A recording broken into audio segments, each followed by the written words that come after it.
The sun has left and forgot. Your stories don't define you. How you tell them will. Hi, I'm Sarah Elkins, your host and chief story maker at Elkins Consulting.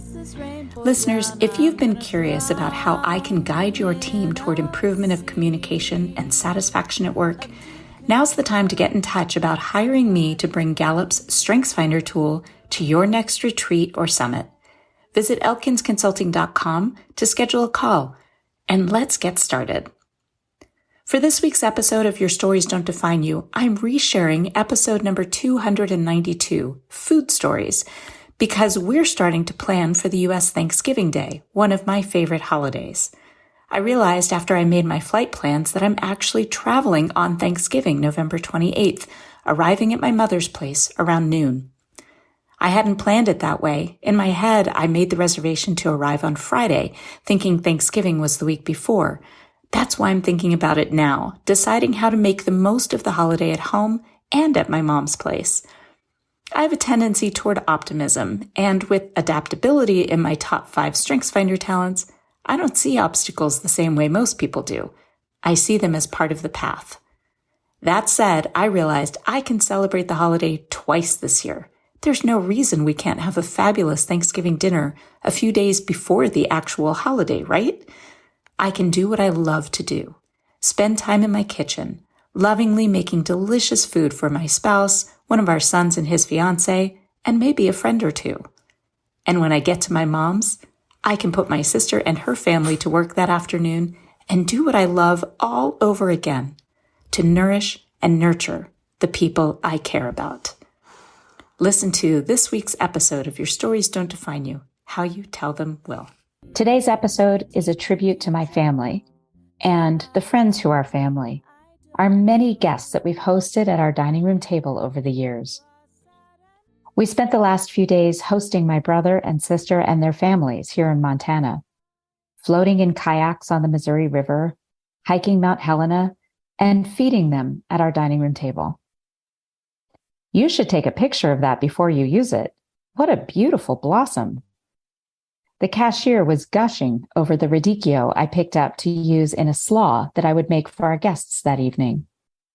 It would be served with our vegetarian tacos made from garnet yams, multicolored sweet peppers, and locally harvested onions and garlic.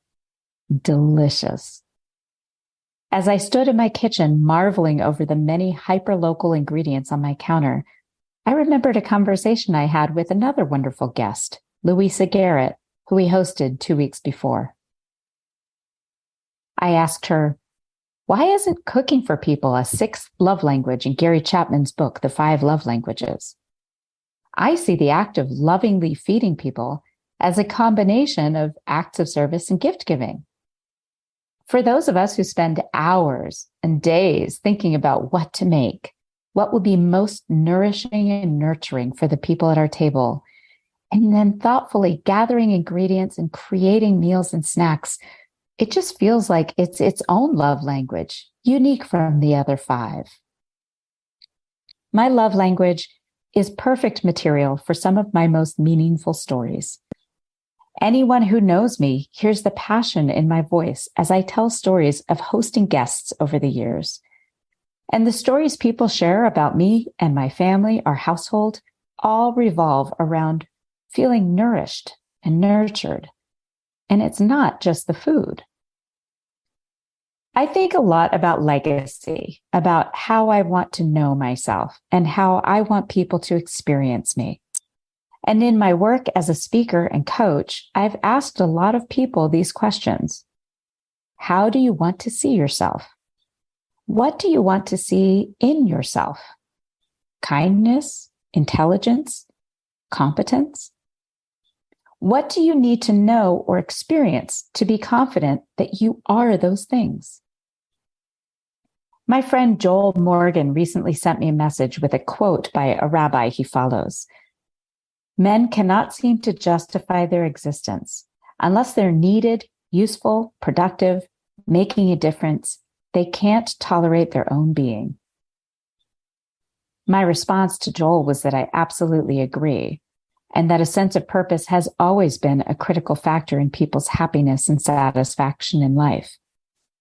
But purpose, that word, it feels big.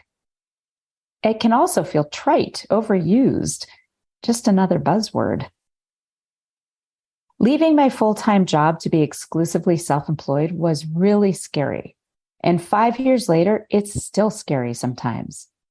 I didn't have a clear sense of the services I would provide to clients, and that made it hard to identify the right clients. It also made it hard to create content that would bring the right clients to me. It was 2018, and Simon Sinek's Finding Your Why was a big topic of conversation among my network. For whatever reason, I found it interesting, but not especially compelling. But after a great session hosted by Kate Byers and Jake Astaras at the No Longer Virtual Summit in Denver that year, I started to understand the buzz around the concept. It was another way to describe purpose, a way to understand feeling relevant. I started shoulding on myself. Finding my why suddenly became important to me. But where should I start? I was quickly overwhelmed with the idea. It just felt so big. A few months later, I attended a friend's mother's memorial service and realized that what really matters to me is my relationships. How do I want people to describe me when I'm gone? When I walk away, or when I'm truly gone, no longer breathing? It sounds morbid, but it doesn't feel morbid. It feels intentional. It feels like a good start to understanding my purpose, my relevance. I wrote about the discovery in the first chapter of my book, the process of uncovering my how. In other words, finding clarity around what I do that brings value to my work, my family, and my community. Looking back at events I had hosted was the key to finding my how, which eventually brought me to better understand my why. From a client, I just don't know my purpose, and it feels like I should at this point in my life. I know I have more to offer than what I'm doing at work. I just don't know where to start. Lisa, one of my coaching clients, came to me because she was considering a big career change and wanted to nail an upcoming interview. I asked her about the job she wanted and why she was eager to start over again in a completely different industry. And that was her answer. She felt like she had more to offer, but she didn't know where to start. She hadn't really thought about purpose until recently. Her life had been devoted to raising children and pursuing a career. And now that her youngest was about to finish high school, the question of purpose was looming. My kids are my purpose, or at least they were. Well, they still are, but now that they're almost adults, I feel like I've lost my direction. I don't know who I am without my job or kids. I feel like I should have my own identity, but I just don't know what that is or where to start. My heart was breaking for her. I could hear regret and pain in her story. I asked her this question: how do you want to see yourself? What words do you want to use to describe yourself? Her answer didn't surprise me, but it surprised her a little. She said, I want to see myself as resilient, competent, and thoughtful. My next question made her stop to think. How will you know you are those things? After a few moments, she answered, when the people I care about describe me that way. I asked, and what do you need to do, to be, or to say to ensure that they describe you that way? That was easier for her to answer. She knows her actions and behavior have to be in alignment with those words. When you want people to know these things about you, but you can't demonstrate them in your actions, what stories can you share so they experience you that way? Lisa told me she didn't want to sound like she was bragging. She knew she didn't want to tell people she was competent. And that's where we focus the rest of the session and the following sessions in our program together, uncovering the stories at work and at home that demonstrate those qualities. So what does this have to do with love languages? At work and at home, we demonstrate our love language through our actions. It's a big part of how people experience us. And when we know how we express love and how we're most enriched in receiving love, our relationships grow stronger and we find our lives more satisfying, more purpose-filled. We find our lives more relevant. For Hanukkah 2 years ago, my dear friend Marisa delivered the framed poem pictured in the show notes for this episode. She found the poem and thought of our household, our dining room table. She designed the print and lovingly had it professionally framed. It hangs in our kitchen now. It's a reminder that what we do matters, that our purpose is fulfilled when we're intentional about how we want to be experienced. The legacy we choose is safe as long as we remain in alignment with that purpose. Listeners, now it's your turn. What is your love language? What stories can you share that demonstrate it so you don't have to say, my love language is?